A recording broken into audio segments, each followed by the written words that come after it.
तो नवरात्रि में ऐसा क्या करें कि धन, स्वास्थ्य और सौभाग्य की प्राप्ति हो सके और जीवन आसानी से चल सके। अपने घर में दुर्गा सप्तशती का पाठ जरूर करें, तो वो आपके जीवन में हर पहलू जो हमारे जीवन के लिए जरूरी है वो हमें मिलता है। कि हमारे जीवन को आसान करने के लिए कुछ ऐसे खास उपाय बता दिए जाएं जो हम चलते फिरते कर लें। तो दुर्गा कवच का पाठ अगर आप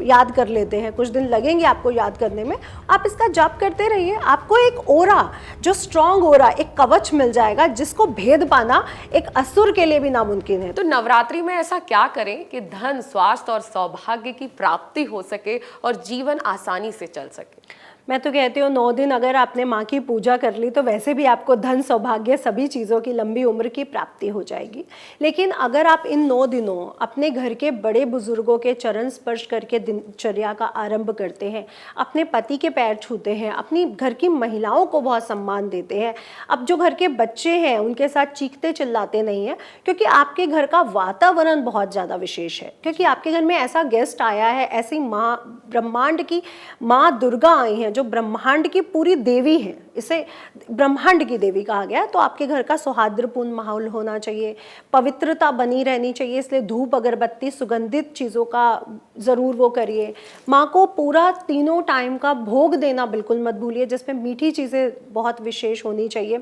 और साथ ही साथ अगर आप पूरे 9 दिन आप पंचामृत बना करके माँ का अभिषेक करते हैं श्री सूक्तम के 16 श्लोकों के साथ, तो आपके जीवन में धन की, यानी माँ लक्ष्मी की कृपा प्राप्त हो जाती है। तो सबसे पहले लोगों को धन ही चाहिए, इसलिए श्री सूक्तम का पाठ करते हुए पंचामृत से माँ का अभिषेक जरूर करें। सुख सौभाग्य की प्राप्ति के लिए आप गन्ने के रस या अनार के रस से, या फिर जो भी फल आ रहे हैं, आम आ रहा है, केला आ रहा है, पपीता आ रहा है, जो भी फल आ रहे हैं उसका अभिषेक कर डालिए। आप देखेंगे कि आपके जीवन में सुख समृद्धि बढ़ती है। अपने घर में दुर्गा सप्तशती का पाठ जरूर करें, क्योंकि उसमें कीलक स्त्रोत भी है, काली स्त्रोत भी है, लक्ष्मी स्त्रोत भी है। तो आप जब पूरा दुर्गा सप्तशती पढ़ रहे हैं तो वो आपके जीवन में हर पहलू जो हमारे जीवन के लिए जरूरी है वो हमें मिलता है, इसलिए दुर्गा सप्तशती का पाठ करना बिल्कुल ना भूलें। जी, आप थोड़े थोड़े से उपाय बता रही हैं बातों में, तो बहुत सारे लोग हैं जो ये जानना चाहते हैं कि हमारे जीवन को आसान करने के लिए कुछ ऐसे खास उपाय बता दिए जाएं जो हम चलते फिरते कर लें।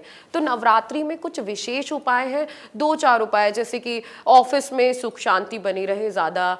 लोड ना हो, ज़्यादा परेशानी। हाँ, लोगों को ये रहता है कि ऑफिस में पॉलिटिक्स ना हो या लोड बहुत ज़्यादा ना हो, कंफर्टेबल वातावरण हो, और ये बहुत ज़रूरी भी है, क्योंकि अगर हमारा वातावरण अच्छा होगा तो हमारा काम करने में अच्छा मन भी रहेगा। तो सबसे पहले अगर आप माँ दुर्गा का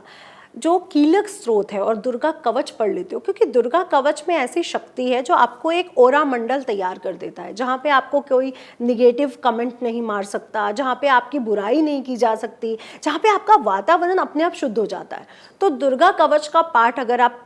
याद कर लेते हैं, कुछ दिन लगेंगे आपको याद करने में, उसके बाद ऑफिस में चलते फिरते, ट्रैफिक है, आपका कार ड्राइव कर रहे हो, आप इसका जाप करते रहिए, आपको एक ओरा, जो स्ट्रॉन्ग ओरा, एक कवच मिल जाएगा जिसको भेद पाना एक असुर के लिए भी नामुमकिन है। तो ये तो ऑफिस का स्टाफ है, इसलिए दुर्गा कवच का पाठ जरूर करें। अगर आपको हमारा ये वीडियो पसंद आया हो तो हमारे चैनल जीवांजलि को सब्सक्राइब करें